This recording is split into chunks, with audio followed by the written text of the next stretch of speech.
Hello everyone. आज का जो हमारा लेक्चर है वो है डिस्कशन लेक्चर, जिसमें हम बात करेंगे कि आपकी जो लास्ट वीडियो थी उसमें आपको कौन कौन सी परेशानियां आई, जो कि मुझे लगता है कि आपको शायद उसमें कुछ समझ नहीं आया यानी क्योंकि उसमें एक क्वेश्चन डाला था जो कि आपने शायद उसमें देखा हो। तो उसमें से रिप्लाई आया था कि कंडक्टर एंड इंसुलेटर के बारे में। तो मुझे वहाँ पे लगा कि आपको कंडक्टर एंड इंसुलेटर के बारे में कुछ समझ नहीं है, तो चलिए उसी के बारे में बात करते हैं। चलिए शुरू करते हैं। ओके।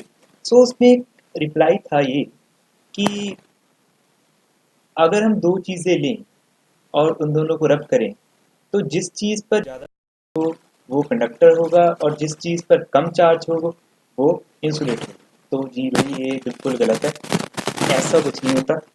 वो चीज़ में अगर कंडक्टर है तो वो कंडक्टर ही रहेगी, अगर वो इंसुलेटर है तो वो इंसुलेटर ही रहेगी।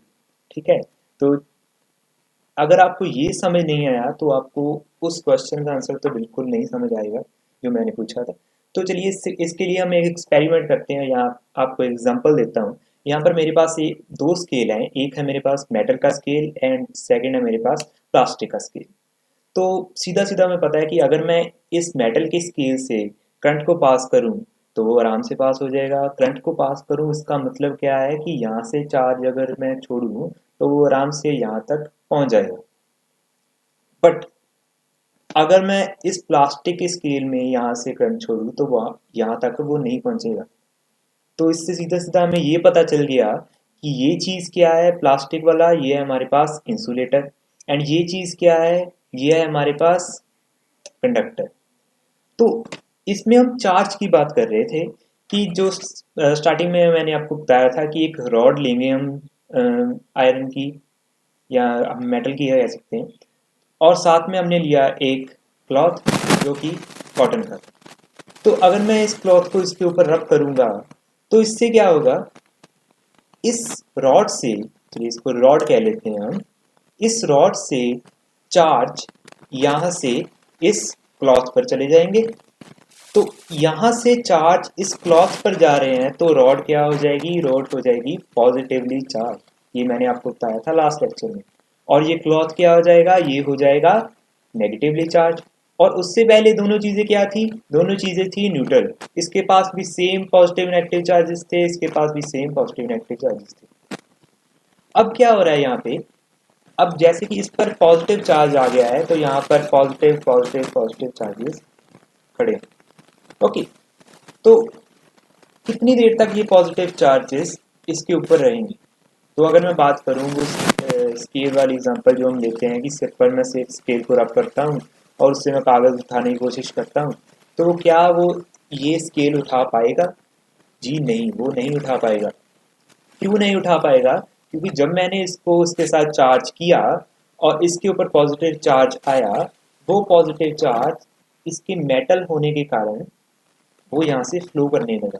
फ्लो करके वो मेरे हाथ में गया और मेरी बॉडी से वो अर्थ में जाकर डिस्चार्ज हो गया। तो इसी प्रोसेस को हम कहते थे डिस्चार्जिंग।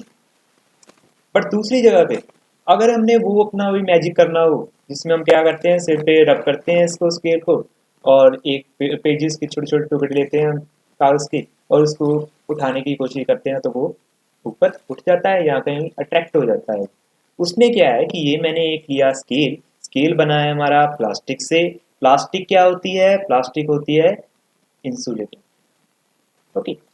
इंसुलेटर को अगर मैं रब करूंगा इस कॉटन के स्केल के ऊपर तो इसके ऊपर चार्ज आएगा। जी, इसके ऊपर भी चार्ज आएगा, इसके ऊपर पॉजिटिव चार्ज आ जाएगा और इसके ऊपर नेगेटिव चार्ज आ जाएगा। बट फर्क क्या है, अगर उस मेटल वाले स्केल के ऊपर भी पॉजिटिव चार्ज आ रहा है और इसके ऊपर भी पॉजिटिव चार्ज आ रहा है, तो दोनों में फर्क ये है कि इसके ऊपर जो चार्ज था वो फ्लो कर रहा था मेरे हाथ तक, बट इसमें चार्ज फ्लो नहीं करेगा, चार्ज यहीं पर रहेगा। तो वो चार्ज यहाँ पे स्टोर हो गया। तो अगर मैं अब पेजेस के टुकड़े लूंगा तो वो अट्रैक्ट होंगी। ओके। तो अगर आपको ये समझ आ गया तो अब मेरा वो पुराना वाला क्वेश्चन कि इस चीज का रीजन क्या है पता तो हमें चल गया था वहां पे कि भाई यहाँ से चार्जेस को हम उठाएंगे, अट्रैक्ट करेंगे, रिपेल करेंगे। तो रीजन इसका क्या है, इसके रीजन को पढ़ने के लिए हम इसकी बात करेंगे जो हमने काफी साल बाद हमें पता चली, एक थ्योरी जिसको हम कहते थे एटॉमिक थ्योरी, जिसमें हमें पता चला कि एटम क्या होता है, एटम में क्या क्या होता है, वो हमने वहाँ पे देख लिया था लास्ट वीडियो में। क्या क्या था, उसके सेंटर में एक न्यूक्लियस था। न्यूक्लियस में दो हमारे पास चार्जेस होते हैं। फर्स्ट होता है प्रोटॉन, सेकंड होता है न्यूट्रॉन। प्रोटॉन के ऊपर पॉजिटिव चार्ज होता है, न्यूट्रॉन न्यूट्रल होता है, एंड उसके आसपास इलेक्ट्रॉन्स का क्लाउड होता है जो कि नेगेटिवली चार्ज होता है। तो इस रीजन को पढ़ने के लिए हम बात करते हैं पोलराइजेशन की। तो चलिए शुरू करते हैं पोलराइजेशन। तो अब हम बात करने वाले हैं चार्ज पोलराइजेशन की, जो कि आपका एक मोस्ट इंपॉर्टेंट कॉन्सेप्ट भी होगा इलेक्ट्रोमैग्नेटिज्म का। तो इसमें हमारे पास स्टार्टिंग में ही आ गया इस चीज का रीजन कि कैसे वो फर्स्ट प्लास्टिक वाली में हम चार्ज को स्टोर कर पा रहे थे और मेटल वाली में चार्ज को स्टोर नहीं कर पा रहे थे। तो जब मेटल वाली चीज ली हमने, तो उसमें क्या था, उसमें जो इलेक्ट्रॉन्स थे वो टाइटली बाइंड थे न्यूक्लियस के साथ। तो इसमें हम बात करेंगे कि उसके आउटर मोस्ट शेल में कितनी टाइटली बाइंड है न्यूक्लियस के साथ। तो वो हमें पता है, अभी केमिस्ट्री में हमने पढ़ रखा है कि सबसे स्ट्रॉन्ग बॉन्ड कब होगा, जब या तो किसी न्यूक्लियस के आसपास अगर एक शेल है, दो शेल लेते हैं कि फर्स्ट में तो हमारे पास दो ही आएंगे, तो थोड़ी सी शेप खराब हुई, कोई बात नहीं। तो यहाँ पर हमारे पास एक दो इलेक्ट्रॉन्स है, सेकंड में हमारे पास एक इलेक्ट्रॉन है। तो इस जगह पे क्या होगा कि ये जो एक इलेक्ट्रॉन है ये टाइटली बाइंड नहीं है। तो अगर यहाँ पर यहाँ तो 4 इलेक्ट्रॉन हो और यहाँ तो यहाँ पे 8 इलेक्ट्रॉन हो, फिर ये टाइटली बाइंड हो जाएगा न्यूक्लियस के साथ।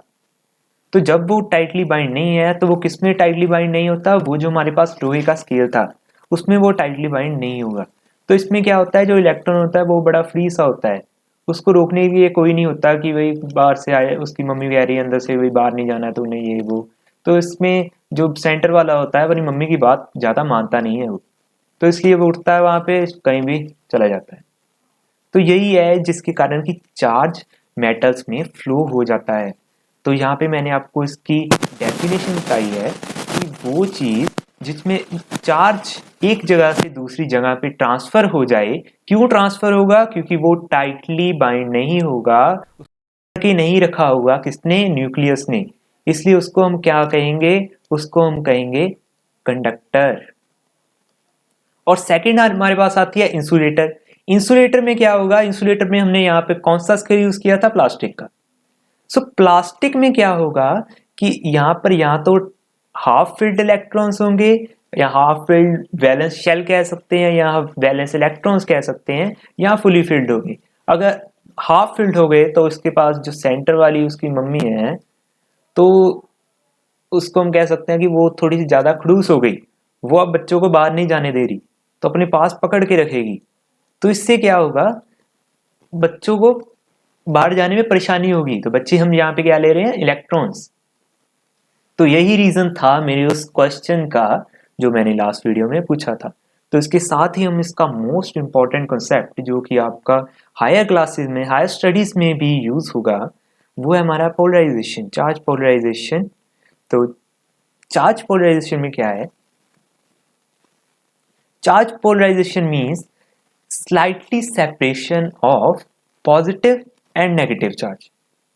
तो यहाँ पे हमने देखा कि कोई भी चीज हम लें तो वो होती है न्यूट्रल, उसमें पॉजिटिव नेगेटिव किसी भी तरह से इधर उधर पड़े होते हैं।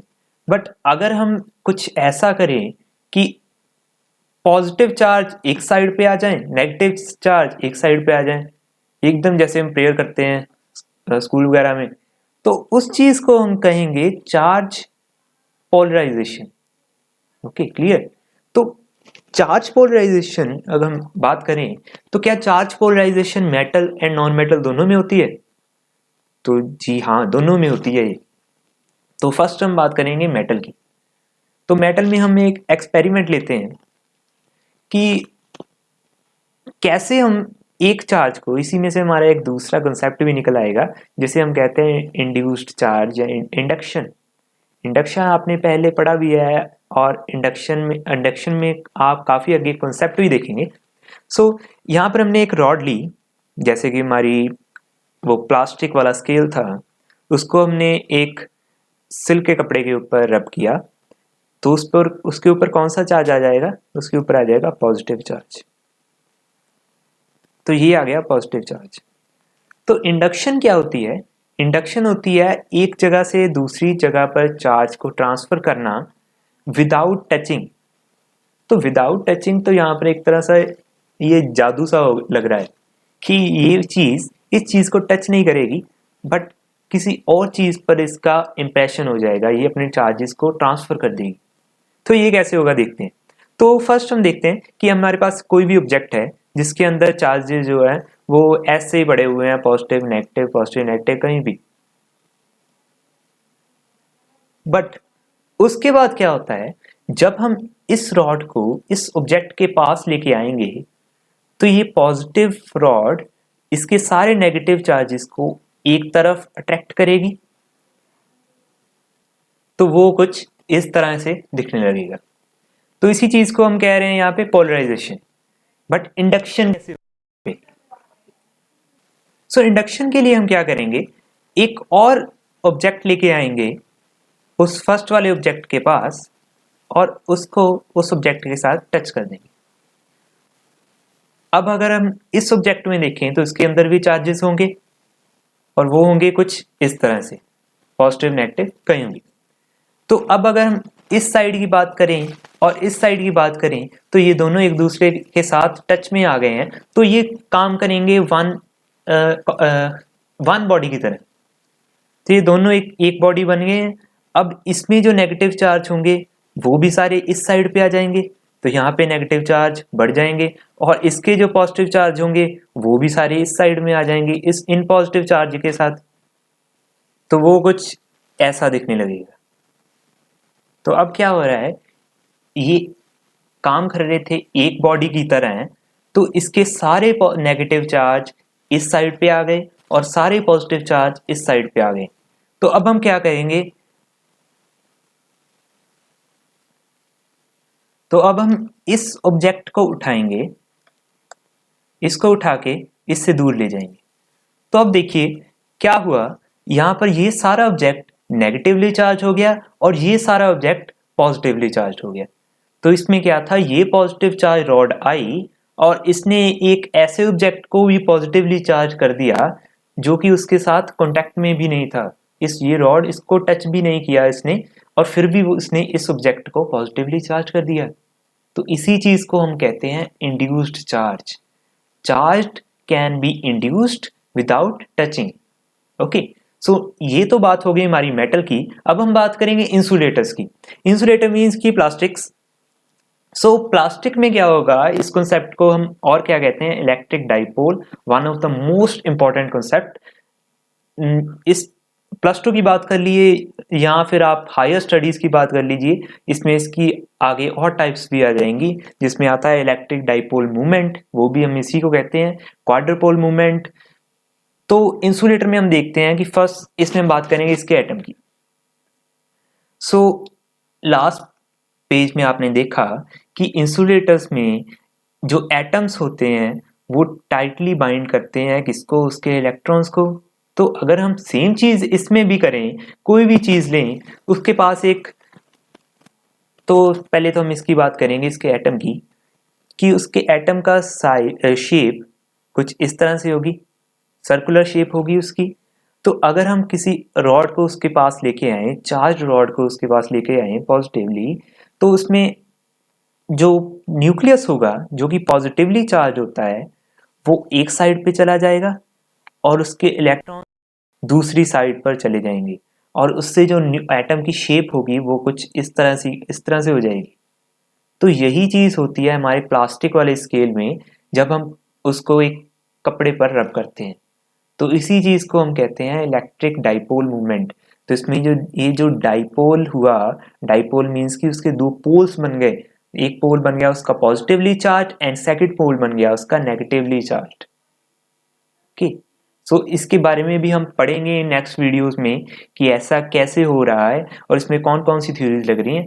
तो तब तक के लिए बाय, मिलते हैं नेक्स्ट वीडियो में। ओके।